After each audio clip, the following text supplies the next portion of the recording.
Hey everybody, welcome back to another week of sessions. My name is Noah and I'm here with Mr. Sean Kirsch to my right. Hey Sean. Hello, everyone. We are here today to talk to you guys about fixturing with Origin and Workstation. And this is a really fun topic. I really enjoy the kind of challenge of creating specialized fixtures and jigs for specific projects, whether it's something that's difficult to hold on to in the first place, or whether it's something that I'm going to be making quite a few of, a small run of furniture, legs for stools, something like that. And I want to be able to quickly and repeatably clamp stuff up on Workstation or otherwise, so that I can kind of get through my project quickly and feel confident that the results are going to be really good. As I said, custom fixtures for Origin and Workstation. We're going to talk a little bit about fixtures for Workstation specifically. We're going to talk a little bit about fixtures that don't involve Workstation, only Origin. Both of those are important topics to cover, and we will get into it. So we go ahead. So as I mentioned, like there are quite a few reasons to work on a fixture, to create a fixture. Complex or nonlinear profiles that you're trying to index. So trying to maybe cut a tenon on a leg that has a compound profile, and you want to do that fairly repeatably. Another reason to make a fixture is for a small workpiece that's difficult to hold on to. Little workpieces where you're trying to engrave details in potentially, or cut little features into, and it's just really difficult to hold on to those workpieces. It can be really helpful to create a fixture to hold on to those guys, so they're not moving around on you while you're trying to work. High volumes, so small to medium kind of volume production furniture runs, where you want to kind of deal with refining process. It says below that, so doing kind of steps of machining so that you can do each thing, each operation in a batch. Non-flat work pieces, so thinking specifically like for luthiers working on the necks of stringed instruments, where you're trying to hold on to a sort of a complex shape and make sure that your references are strong and that you know exactly where you're going to be working. So little fixtures that can hold on to things that have curvature to them and make sure that they're sort of exactly aligned how you want them. And then sort of last but not least is supporting Origin on the edge of work. So for instance, like the edge of a cabinet or the edge of a door, you're putting hinges in. Origin needs obviously the shaper tape to work, but also needs a good amount of support so that your slot that you're routing for the hinge or whatever it is that you're doing ends up vertical.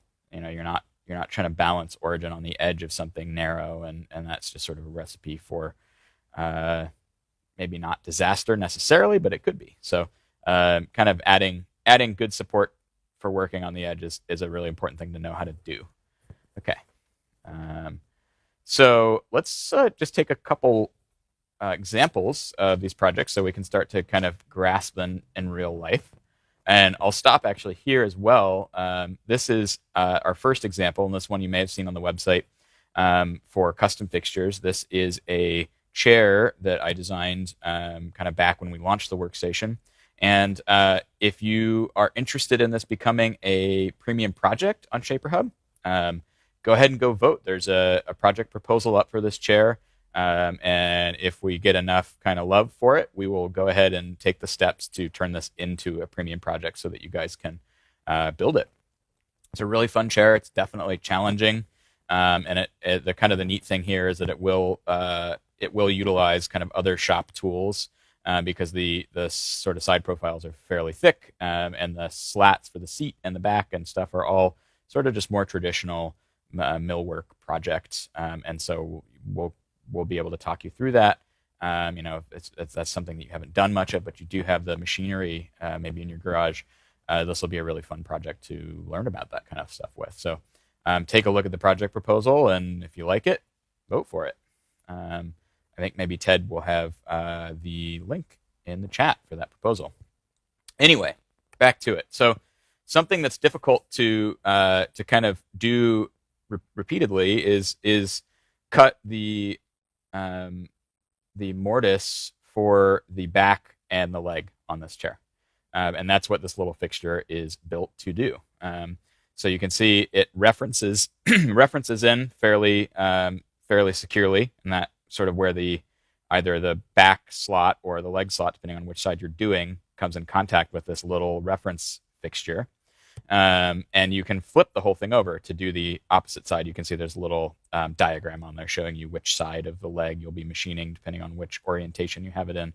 But this is an interesting one because it allows you to really quickly and with kind of a lot of confidence just knock a bunch of these out, right? You're not worried about getting the alignment just right while you're clamping. You just sort of drop it in there, get the clamps on, and go to town. You don't even need to set up a new workspace with Origin. We'll talk about that a little bit, the workspace side, and keeping sort of a consistent alignment on Workstation really makes things go more quickly because you don't have to set up a new workspace and a new grid every single time.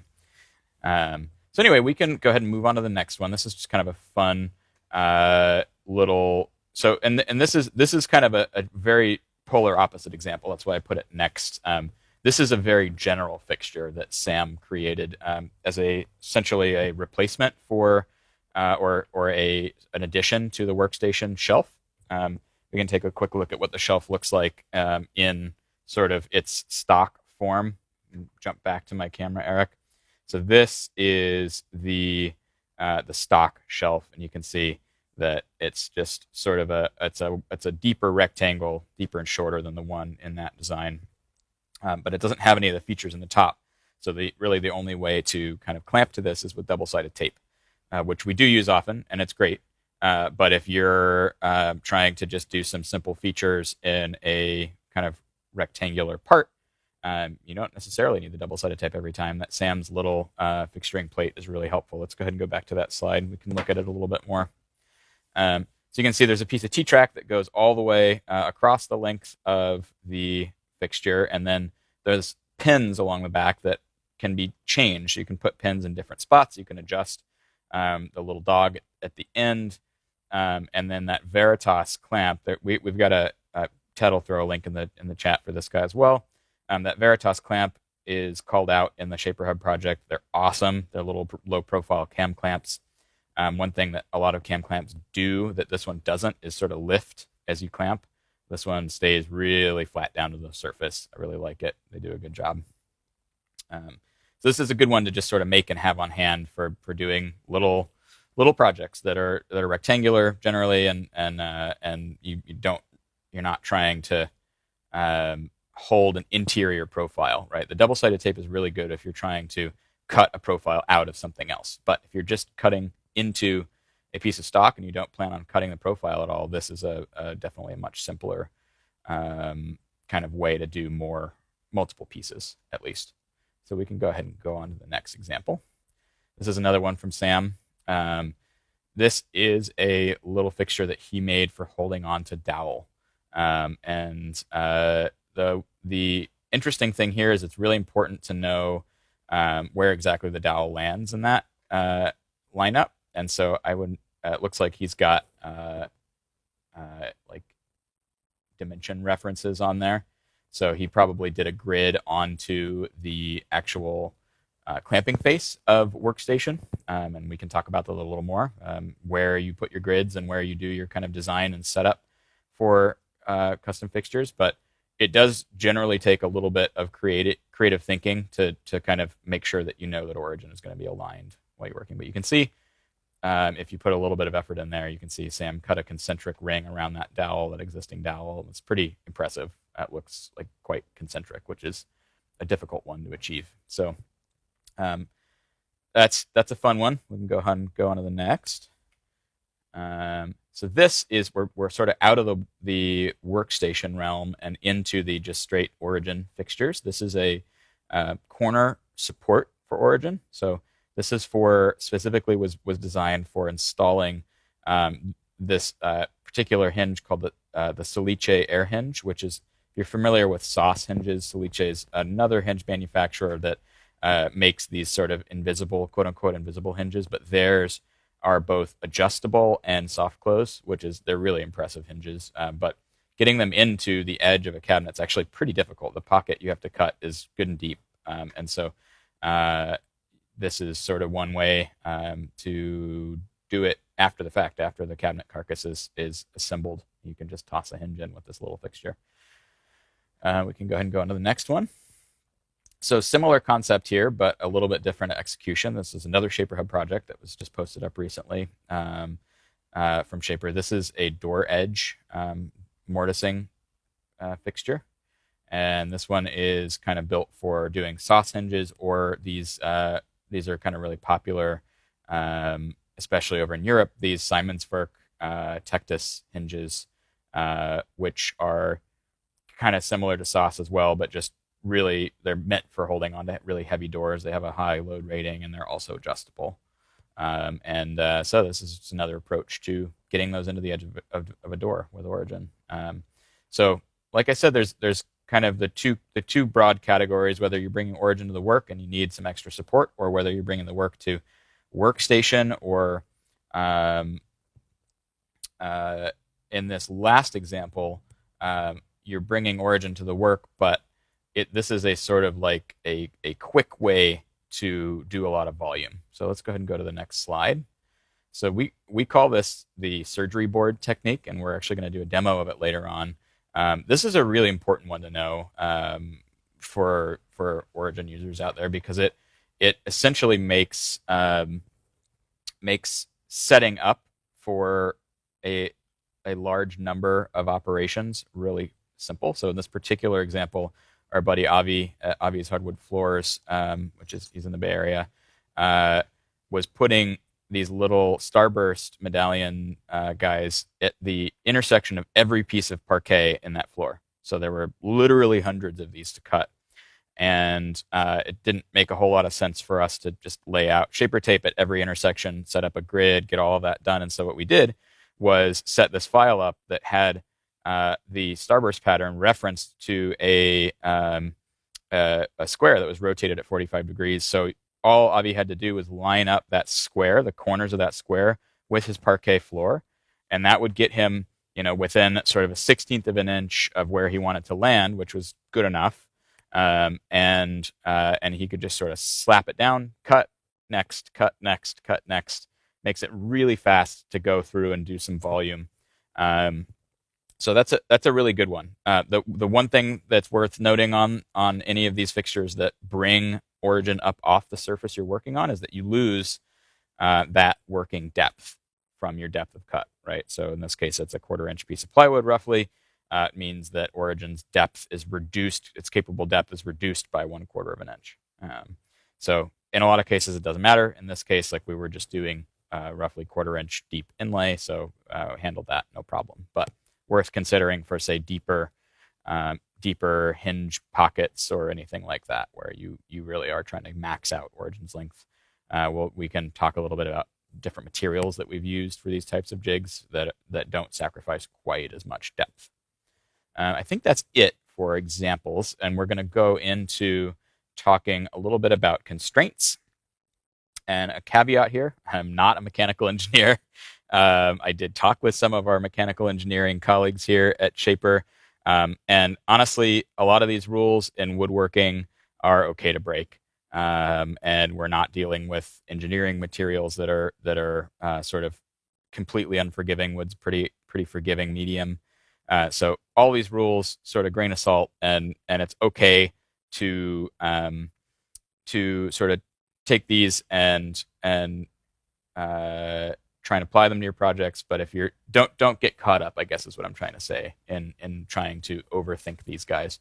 But let's talk a little bit about it, because it is important, especially if you're trying to achieve sort of repeatable results. It's good to think about the sort of theory behind what you're doing before you just go and constrain the crap out of something. You want to be kind of careful about it. So over versus under constraining is essentially a game of how many points of contact are you making with your fixture, and more is not necessarily better. On Workstation, for instance, and on a flat surface, working on a plane, really all you care about are 3 degrees of freedom. Technically in 3 dimensions there's 6, but because we're generally working on a plane with a fixture, you're concerned about movement, linear movement in X and Y, and rotational movement. So if you conquer those 3 fronts, you're constrained, and you don't need to go any further beyond that. In fact, it can be problematic if you do, and I can talk about why here in a little bit. The only kind of other things to talk about, easy removal is nice. So figuring out ways where you're not like press fitting something in and malleting something in so that it's impossible to get it back out again. There's probably a sort of more refined solution, but depends on how often you want to take that thing on and off. If you're going to keep that fixture and it's going to go on and off, say, workstation a bunch of times, think about easy removal. The other thing that's really nice to have is fine-tuning and adjustability in a fixture. I don't really have any examples of that, but you can imagine little set screw adjustments, movable. Actually, Sam's clamping surface is a pretty good example of that, because you can move that T-track allows you kind of to move the clamp around, and actually that Veritas clamp can actually rotate as well, and so that can help alleviate kind of an over-constrained situation. You can go ahead and go back to that slide, Eric. And for easy removal, that clearance versus line to line. So a clearance hole is essentially just a larger hole, or you imagine putting something over a pen, a dowel pen. Whether it's super snug, line to line, or sort of a no nominal or no tolerance between 2 parts that are trying to fit together.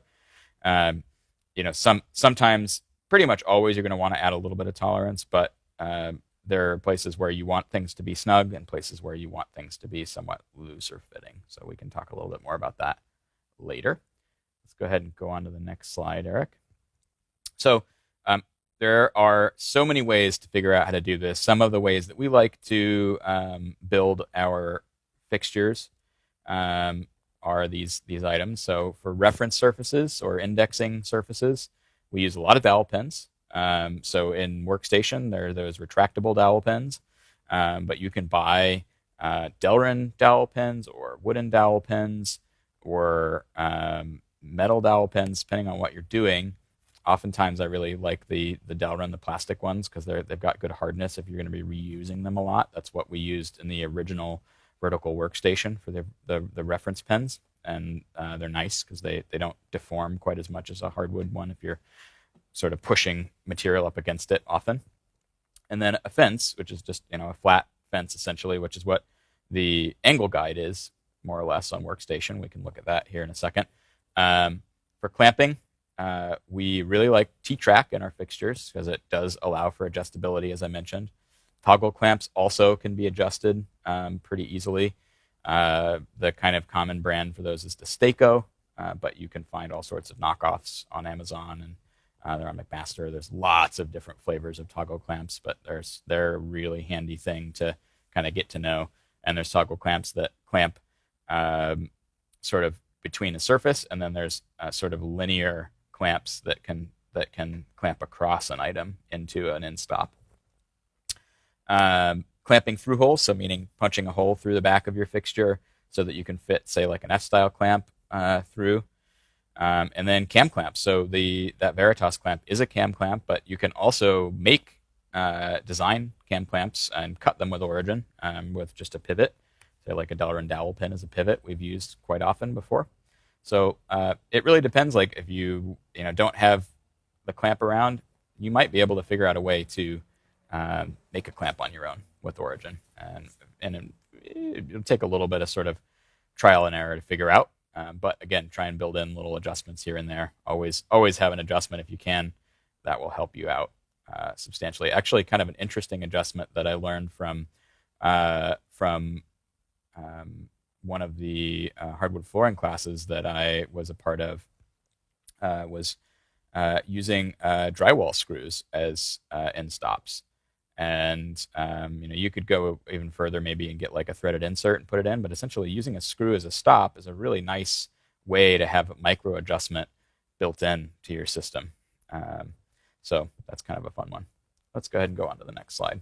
So I'm going to breeze through these slides. These are way more complicated than I think probably most of the people here are interested in. But since we are here, we can talk about it a little bit, and you can come back and review these in the archives later.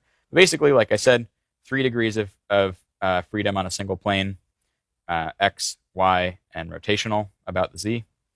Go ahead and go on to the next one.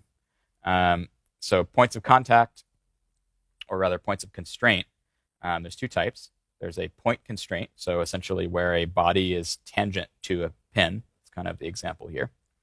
And a line constraint, where either a body is up against the two flat edges are up against one another, or another example of a line constraint is a pin in a close-fitting hole.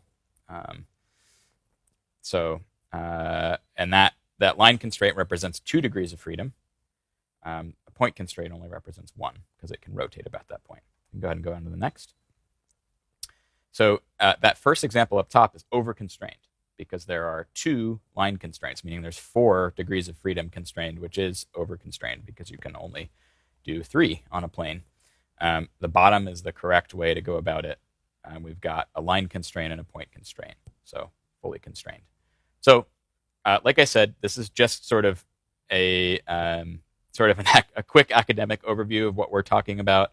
We'll look at a couple of examples of how this is applied, and honestly, we're going to look at some examples of how I have ignored these rules, and a lot of us have ignored these rules. Yeah, and it's just fine. So don't worry about it too much. It's just nice to know the theory behind what we're doing. We can go ahead and move along. So just quickly, as a point of interest here, this is a couple of examples that are achieving the same thing, and we'll talk about why one is technically better than the other. So you may have seen actually some of these fixtures before, where we make a little profile that locks onto the pins on Workstation and matches the sort of nonlinear profile of a part that we're trying to, say, cut a tenon onto. Say this is a leg that we're cutting a tenon onto. The example on the left that matches the curvature of the leg will work, but the problem is it's technically a line constraint. So if those are exactly matching, exactly matching, we're good. But the reality is that the cuts are never going to quite line up. They're going to be plenty accurate for woodworking, but when they butt up against one another, you're likely going to end up with some little gaps of space, and a single point of contact will arise instead of multiple points of contact. So say one half of that equation, the part that's on the workstation, is slightly more convex than the line on the leg. Well, now you have a moment. You have a point where the leg is actually rocking about a kind of high point, or it would work if there was a low point, but a high point would not work very well. So on the right-hand side, you can see we've taken control of that system, right? We've said we know that that's going to be a problem, and so what we're going to do is try and use tangencies of those arcs to meet up with kind of the exact spot on the leg that we know we want it to meet up with. And that way, there's kind of not really a whole lot of guesswork. You're much more likely to always be kind of at a repeatable stopping point with those 2 sort of tangent arcs in contact. So hopefully that makes sense and isn't too confusing, but I'm sure we'll get into it in the questions. So we'll move on out of constraints, and we'll just talk quickly here about some dimensions. You can see we do a lot of work with the clamping face of the vertical workstation. You actually want to cut to the live view here. This is a detached clamping face from the workstation. So, and it's set up with that custom fixturing thing that we looked at earlier. And this is for the leg of the mid-century lounge chair. And you can see that there are a couple of pins and a couple of screw holes on here. And we'll go over that. But basically, we tried to make the workstation as sort of amenable to whatever your project is and whatever kind of custom fixtures you want to throw on there. So really nice to be able to do that. And you can see that this just pops right on. It's easy to flip it around. You just pop 2 screws out and flip the whole thing over, and you've got your other setup. So let's go ahead and go back to that slide. This is all in the workstation manual, by the way. It's pulled directly out of there. But the mounting holes that I'm talking about, the dowel pins, the vertical alignment pins on the workstation are 8 millimeters. And so those holes should probably be 8 millimeters plus a small amount for tolerance. You're going to want to play with that as always. Test fit, test fit, test fit. And the mounting holes are threaded M8. So you're going to want to make a clearance hole, like we were talking about earlier, for those mounting screws. So the hole is a little bigger than 8 millimeters, so that you're not constraining on the screw. You're constraining on the pin. And actually, this is a place where I did a boo-boo, and actually there's quite a few. We can go back to it and look at my mistakes here and see how actually it's fine generally, but there are some issues. So you can kind of see, if we look at the back here, you can see there's little gaps here and there.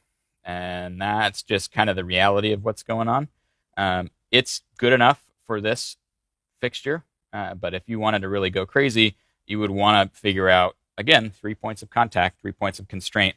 And the other thing that I did a boo-boo on was that we have two line constraints. We have a pin, a tight-fitting pinhole here, and here, my finger, tight-fitting pinhole here. So it would have been better to do something different with one of those pinholes so that it's a point constraint rather than a line constraint. But for the most part, like I said, you can kind of get away with that stuff as long as the engineers aren't looking. So, and then again, pulled straight from the workstation manual, we can go ahead and go down. You can see there's some dimensions on this guy for T-slots. Sorry, skipping around here. In the workstation manual, so you can kind of get an idea for if you want to do any different kinds of clamps on the clamping face or try and integrate T-slots into your fixture. There's info in the workstation manual for that. Let's go ahead and go on to the next slide. This is the shelf top dimension.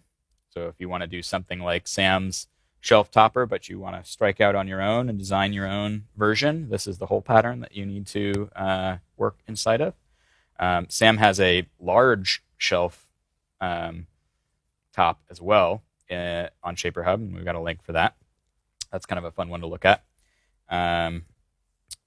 Yeah, I think that should wrap us. So let's talk a little bit about the surgery board, and we'll also then just jump in, and Sean's going to take you through some of his favorite fixtures as well that we've got here in the studio. So actually, maybe let's do that before we get into the surgery board demo. Perfect. Yeah, so let's go over to Sean. All right, so I got a bunch of fixtures here, and I'm just going to kind of pick a few and talk about them. Quickly, I'm going to start with this one, because it's quite large, but it's kind of fun to talk about. This is a fixture here that is for cutting foam out of the sustainer that we sell that comes with like a custom insert that you can cut to fit a bunch of tools in. So I'm going to quickly show you that and then talk about why we built the fixture for it. So this is the Sys1 Shaper branded. It's on the store, and it comes with a nice piece of foam that you can cut shapes in that fit all your tools. It'll be blank when you get it. So Correct. Sean's actually started cutting this one. But so if you this kind of one flip it over the backside, it'll look like that. It'll look kind of like this, just when you get it. A blank image. So what's nice about that is we actually have a bunch of files on Shaper Hub that you can, either directly take those files and put them into your own quickly, or we have outlines of objects where you can compose your own. This gives you kind of a customized box for your kit. So what's cool about that is we decided, hey, how are people going to cut this? It's a quite thick piece of board, and we really need to figure that out. So we came up with this idea of a simple fixture. It's literally a quarter inch piece of plywood, and with things that are around the house, most of the times people can get this set up. So the idea is you would start cutting this out, and then you would find It's actually built for kind of 2x4s, and the 2x4s you would kind of put one up in the front and one under the back, and then it would fit perfectly on the foam here. Right. So now we have a fixture that this fits in, and we can kind of take it out and put it back in to play with it. And what's nice about that is, for instance, I wasn't quite convinced I needed these area yet, so I just cut part of it. I can put it back in the box. I can pull it out. What's nice about fixtures in a lot of cases is, we can always come back and everything's going to stay. With the tape, as long as the tape doesn't move, you're going to be fine when it comes to, how do I come back to this 6 months from now when I want to add a new design in there or I want to modify something. So this is kind of a simple tape fixture for cutting things over and over. I just leave it on the wall, and if I have more foam boxes that I want to cut, I can get the new one, put it in there. The grid's already set up, the scan's already set up. I can even just cut the same object I've already done by using the same workspace. So there's a lot of versatility in that kind of thing, thinking about, hey, this tape is a unique plane, and I can come back to it later.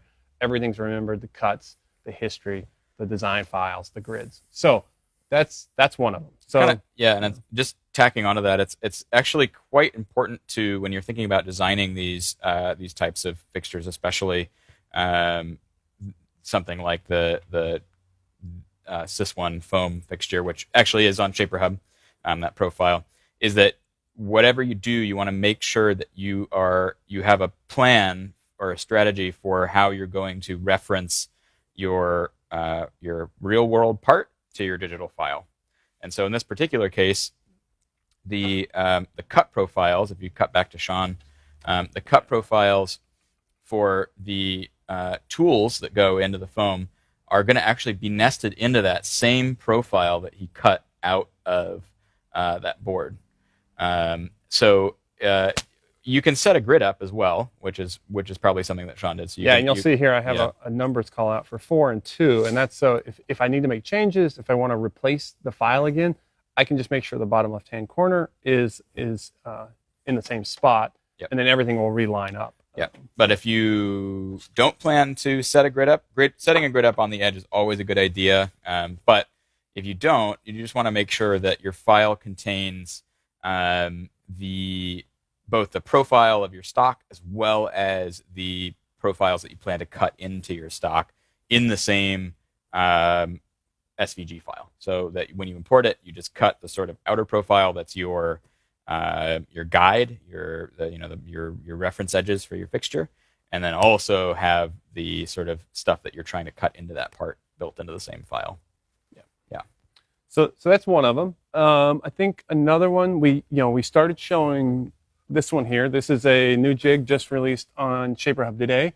This is a very simple door mortising jig. So the idea is that you have let's say you have your door, you would actually butt this up to the side of the door and put clamps over the top of the edges, and then you can cut vertically in the top, right? One of the things to be thinking about is you always have to have tape while you're cutting, right? For people who aren't maybe new to this. So if you're cutting on the edge of a door, you have to have the tape somewhere, and there's really no surface for the tape. So this jig is actually giving you that 90 degrees from the top and the side of the door, as well as giving you a space for the tape. And then we're actually utilizing visual reference guides here. So when you make your grid, you can just kind of line up the bit into these points, and then you'll have a grid that's aligned with a door. So this is a new one on Shaper Hub.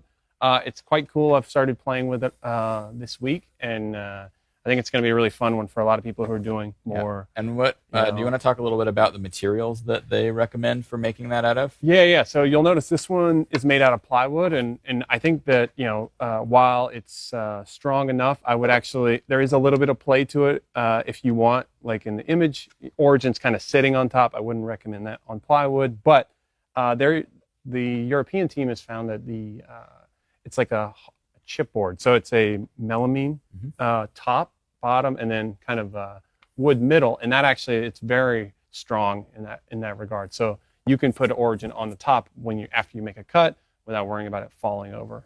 This one, I would keep it more on the top without. Yeah. So like a rigid plastics and phenolics, resin-based composite are also great things to make if you're going to be doing a lot of work with these jigs. Thinking about their long-term durability so that you don't have to make them again, and also, making them out of nice material that you can get relatively thin, so you're not sacrificing a whole lot of Origin's depth of cut. It's always that mix between the thinness and the strength that we're trying to find. So that brings me to the next one, which maybe Noah kind of a fun one. wants to go over. Yeah. So so this guy is this is a fixture that is actually completely disassociated from Origin, but it was made with Origin, and this was made for a batch production of tri-stool legs, the tri-stools on Shaper Hub. But when we were building, Sean's got it over there. When we were building this stool here, this guy, so it's for routing the profiles of these legs. So we did some marketing for the workstation back before we launched it, and we wanted to make a bunch of those legs, and so it was nice to just be able to kind of crank through them. This is the fixture that Jake made to do that, and so these are these toggle clamps that we were talking about. These are really awesome burly clamps. They have a lot of adjustability on them. You can move the foot of the clamp both up and down as well as in and out of the clamp. So you can get it lined up exactly where you want and get the tension exactly where you want so that things don't move around on you. But the way this guy works is on this side, we've got this little line up. Let's see, it's hard to see up there. That little line, you can line your material edge up against that roughly by eye, clamp it down, and then run this with a bearing follower along your table router. And then you pop that guy out, flip it around to the other side, and you can see there's actually a channel routed in this guy that you can line the leg up into, and that allows you to really accurately do the other side. So this is a fun one. It is a fixture that is completely not for use with Origin, only in that we made the legs and then we did the tenoning in Workstation. But the profiling was just sort of much faster for us to build this fixture and knock. I think we made like 20 or 30 of those legs. So it was a lot of them to make, and we were trying to be quick about it. So this is kind of a fun one to think about. You don't necessarily always need to be using Origin to do the cutting. It's totally okay to make Origin or use Origin to make a fixture and then take it over to a table router that can really rip through some material quickly. What else we should quickly talk about this one, I think, because it's kind of an interesting one, which is kind of a quasi.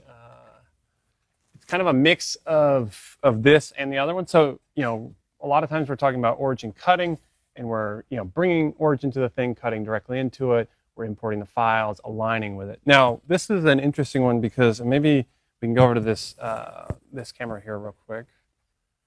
So if you'll look here, I actually have basically a 4-inch round as well as some tick marks. These tick marks are actually aligned straight down the middle here. So I was actually making kind of a small run of signs, and what I really wanted to do was quickly cut a circle in the bottom. So I made this so that I can actually kind of visually align the center point with pretty high accuracy, but not perfect. Clamp it down and run Origin through this thing using the tape above. Now, you might say, hey, well, you could do that other ways with a jigsaw, with a table router. And I actually tried it, and I found that, there are going to be times where that's faster. But in this case, it was, I can quickly route one circle, not even a whole circle, a half of a circle with Origin, much faster than I can kind of rough cut it with a jigsaw and then go over with a flush bearing bit afterwards. So there's some really kind of key time savings that I think are really cool to check out. And that's just kind of a real simple example of how to save time, especially when you're thinking about what is the exact application I'm looking for.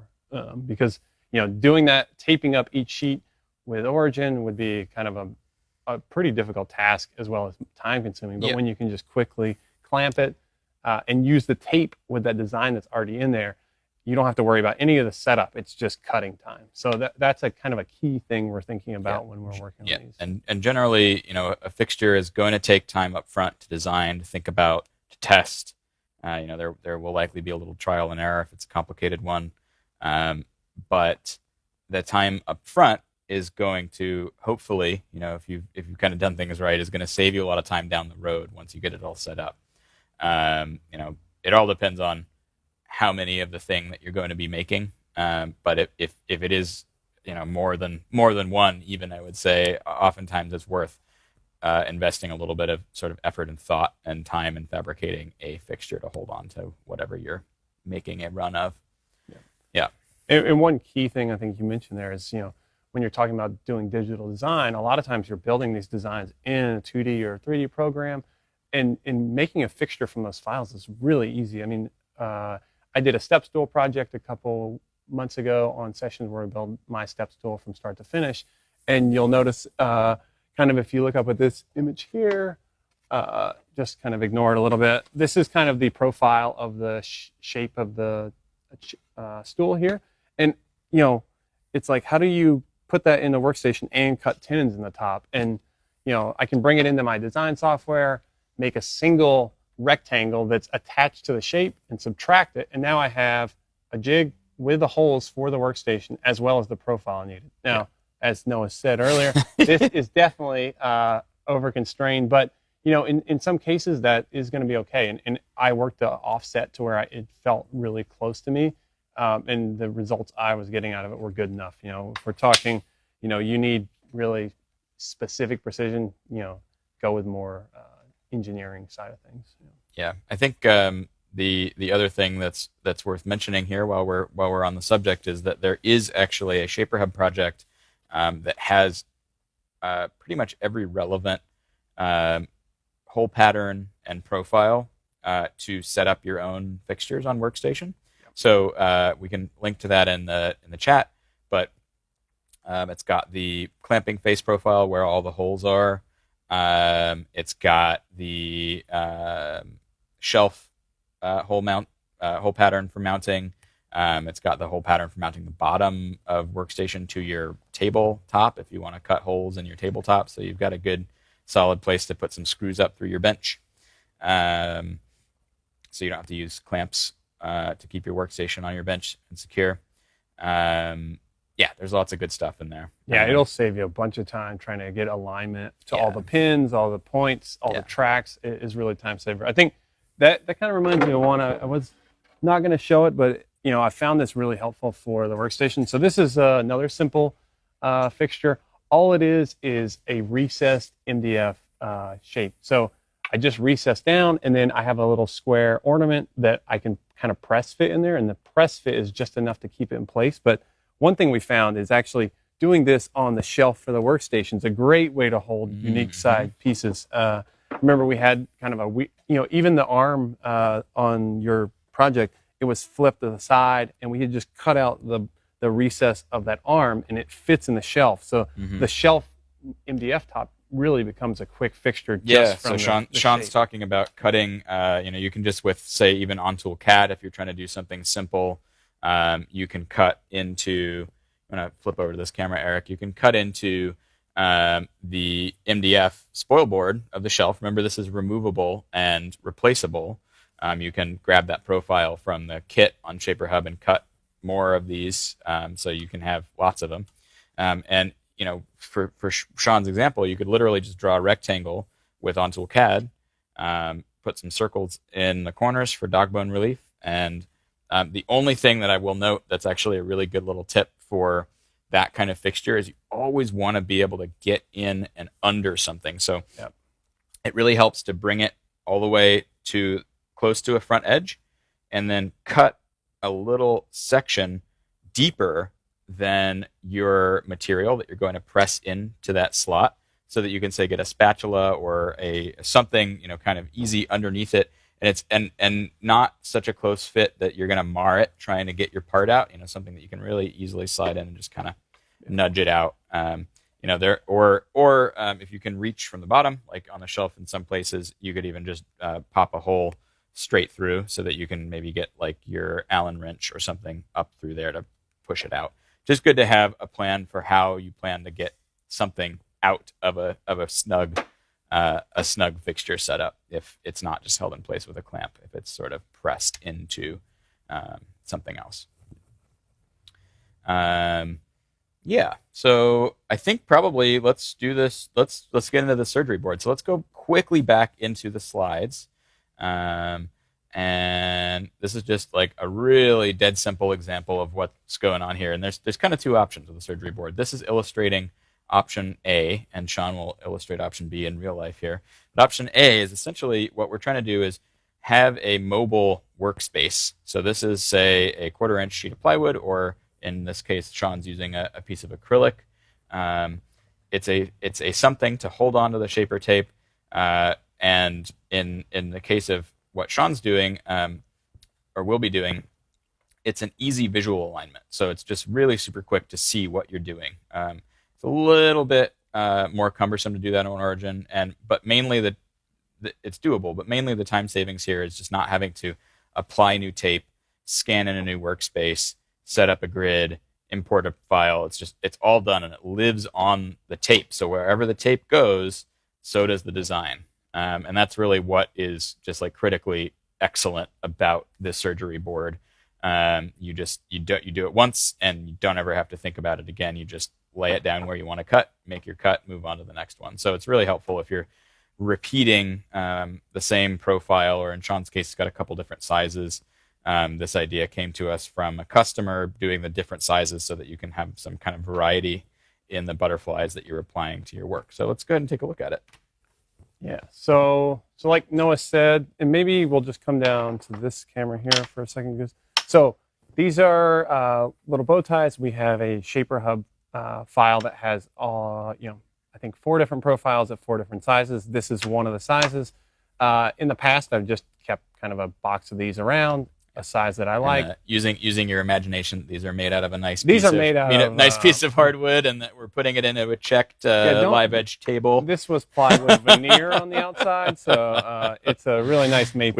We didn't want to use anything too nice here in our demo, so we'll have to suspend our disbelief here for a second. But maybe when you're done, you can just send us some pictures, tag us on Instagram, Shaper Made. Yeah, let us know, because we want to see it. But yeah, this is essentially a quick project. So, Origin's great at cutting these small things quickly. We're going to quickly decide to cut a few of these out. Now, there's obviously plenty of options. I can put tape on this board.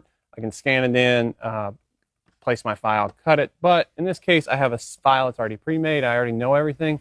We're just going to make a little tape board. So this is kind of what Noah said. Now, you'll notice there's actually, there's actually 3 holes here. 1, 2, 3. And then I have shaper tape at the top. I know I'm going to get a lot of questions on this later, so I'm just going to go ahead and answer it. I wanted this surgery board to be as small as possible, so that's why the shaper tape is very close together. Typically, you would space it out 3 to 4 inches, but in this case, since Origin's going to be riding on the top, I need quite a bit of tape up here, so I just put it up there. So now we're through with that one. So, but really the key here is, normally we do this out of plywood, right? A 1/4-inch ply. It's really simple. You can cut through it quickly. But what I didn't like about it is you can't see through this. So in my case, I want to actually pick where these bow ties go. So I'm going to go ahead and come over here to this camera. So I can actually lay this down and move it exactly where I want, visually placing it. So if I'm using this file, it's actually going to fit in here. And what you'll notice is it's a little loose. And I did that on purpose. All I did to make this board was I took the Shaper Hub files, I created a grid, I placed them, the 3 different sizes from that Shaper Hub project, and then I overcut them by 50 thousandths, just so that when I'm cutting in, I can test fit, I can pull it out without having to worry. And also, one of the key things here is you don't actually want to cut this while you're cutting your material underneath, because if I hit this while I'm cutting underneath, there's a chance it may move. So I always oversize these a little bit. You'll notice in the file that Noah showed earlier, it was a much bigger area. That makes it a little harder to, align, but I can get a very close alignment, say, on these lines here. And I can also see underneath the board here. The nice thing about the kind of generic opening is if you set a grid up in that workspace so that you know kind of exactly where the center line of that generic opening is, you can place whatever you want in there. So you can kind of use it more widely rather than as a specific sort of single-use surgery board setup, tape board setup. You can just keep kind of one around the shop, hang it up on the wall, and then just grab it when you need it. Yeah, and I think I even saw the way you guys did that. You guys were cutting a small piece in the middle. instead of doing a rectangle here, you actually rotate it 45 degrees. So you have you have 4 points, and those will help tell you the center by being able to look at them, even though you can't actually tell where the center is. I mean, the other option there too is just to quickly engrave, similar to how the door edge fixture was done. You can engrave some sort of reference marks in your surgery board as well.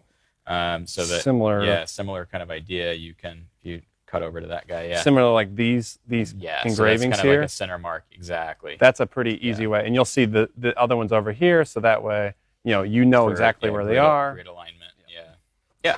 Anyway, so as I said earlier, man, there are just so many different ways to play this fixture game, and it's a really kind of a fun. I honestly, like, sometimes, like, I get more excited about the fixture than the actual project I'm working on. I'm kind of strange that way, I guess, but Sean can. Well, I actually got a little bit carried away with this one because I was just going to make a plywood one, and I said, hey, you know what?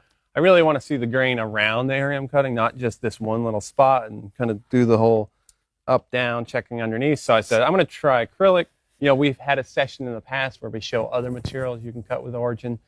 This one was cut with a 1/8" O-flute upcutter bit. I cut at about a 2 spindle speed on Origin, and then everything else was just by kind of feel, I would say, as far as speed, but probably somewhere in the range of 15 inches per minute with a kind of small plunge speed, because going into it will cause a little jump if you're going too fast. So this is acrylic. I mean, you can see the edge quality is quite nice. If we go over here, so the edge quality on the inside is quite nice, and check out that materials sessions if you want to know more about that. So, okay, so let's go ahead and show you what I had planned for this. Let's get into it. Yeah, enough talking. We've talked enough today. So, this is our double-sided tape we sell in the store. It's great stuff. We love it.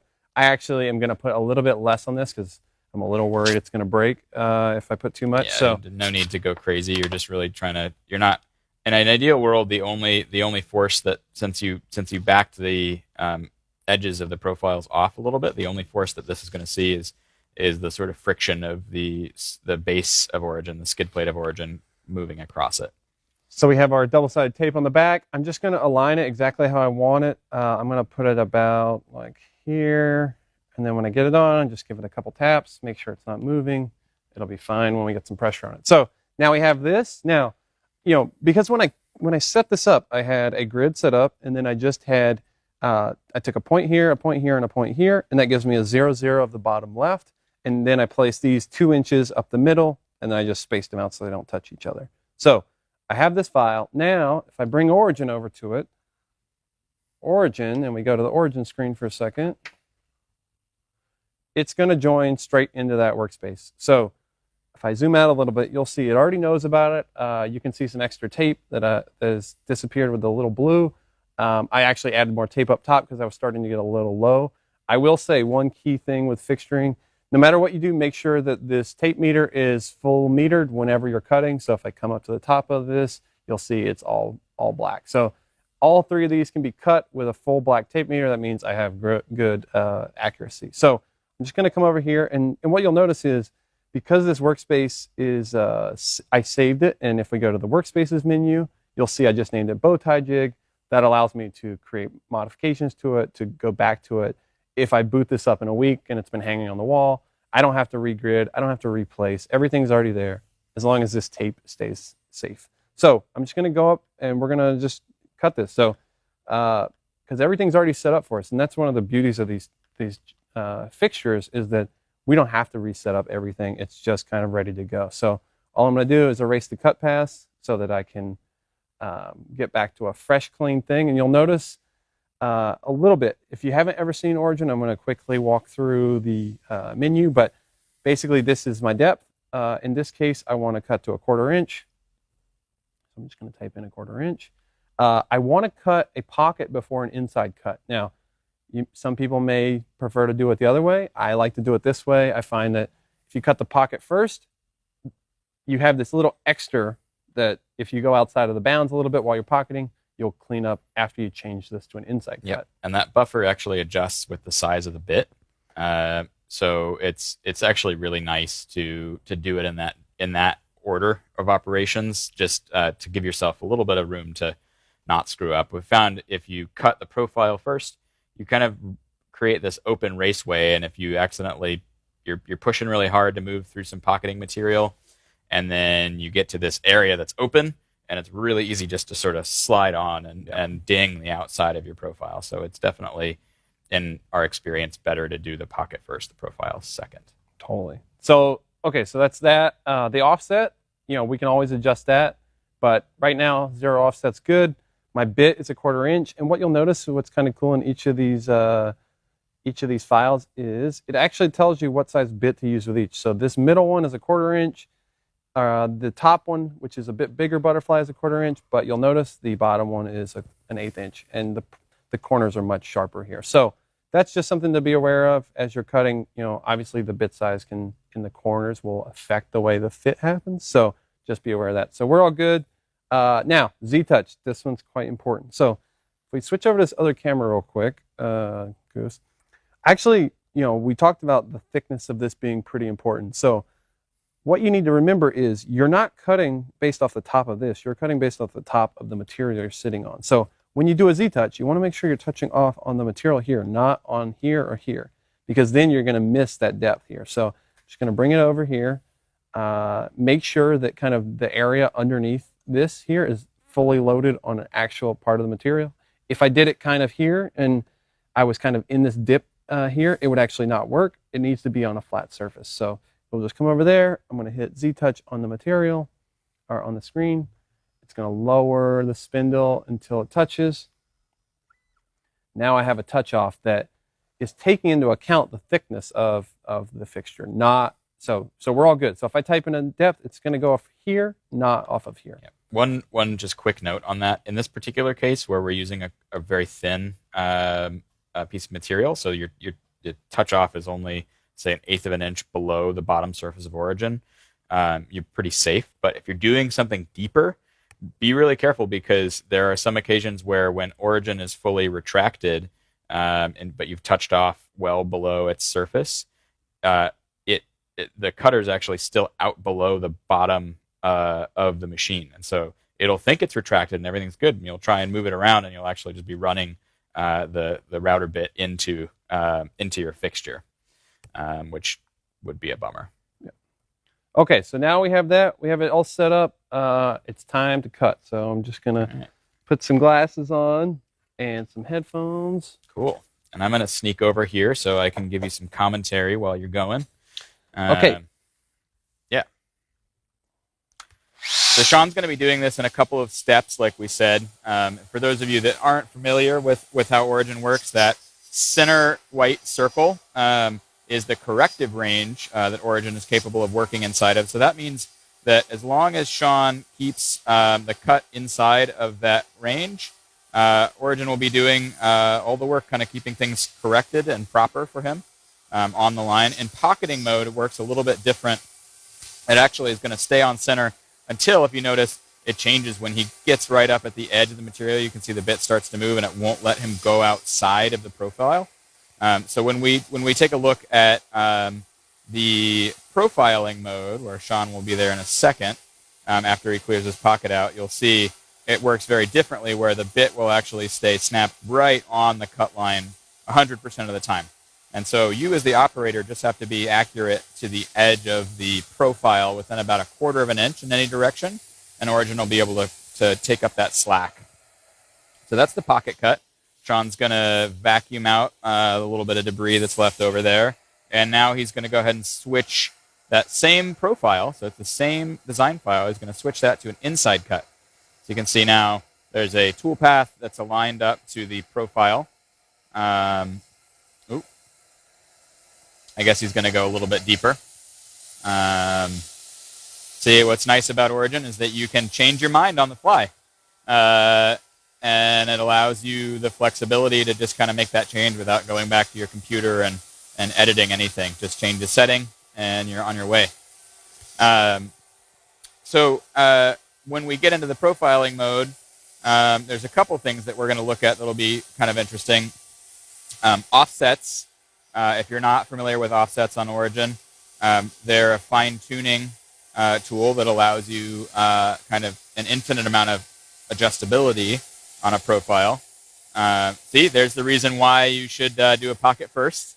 It gives you that buffer so that if you get a little bit too excited towards the edge, it'll be able to retract the tool in time so you're not sacrificing the edge quality of your work. So we're going to swap that to an inside cut now, and now you can watch that white dot in the center is the center line of Sean's cutter, the router bit, and that's going to stay snapped just directly on the profile. As you can see, he's just sort of roughly keeping it on the line, but there's a little bit of a waver on the machine side, or on Sean's side rather, but the machine is just going to stay right on the profile. And there's no need to really be too worried about where the white dot is inside the circle. Anywhere the white dot is inside the circle, Origin is happy. Cool. All right. So let's go ahead and get Sean's mic back on. All right. So what you're going to notice is it's pretty tight. Yeah, is that going to fit? I cut that to 0. I cut this file to 0 offset, and I've cut this to 0 offset. Typically, that's not going to work. There are cases where it will, but we're going to pull off a little bit. So now, this is the offset that I was just talking about. So Sean's going to put in a negative offset, and this is always a little bit of a point of confusion, but negative offsets are always going to remove material. Positive offsets will always add material to your profile. So if you want to make an opening larger, an inside opening larger, it is going to be a negative value. But right. always, if you're trying to create more room, it's going to be a negative. And you can kind of always toggle the thing quickly just to show you exactly what's going. So highlight over the path, and then you can toggle, and then you can quickly get an understanding of what does what. So in this case, I'm going to do 0.003 negative. Yeah, I think we'll see. You can always go more. Always, it's always better to go small in those amounts rather than large. Start with say like 2 or 3 thousandths of an inch negative. Do the pass around, test the fit, see if it's right. If it isn't, take off another couple of thousandths. You can't put the wood back once you've cut it away. It's much more difficult to do that. We haven't figured out a way to put the wood back yet. So best to just be sort of conservative about the amount that you're removing in the first place, and then just sort of sneak up on the line. And that looks like it'll go with a little bit of malleting. Yeah. Okay. Now this is a pretty critical thing to remember when it comes to fixtures, which is once I take this off, I cannot probably get it back. Now, I can probably get it close, but getting it back to the same spot's going to be difficult. If tape was directly on the board, then I could fit it. If it doesn't work, take it back out. In this case, I'm going to put it in before, and then we'll remove it afterwards. So, it's a tight-fitting thing there, buddy. No glue needed. Okay, so now it's in. I can pull this off.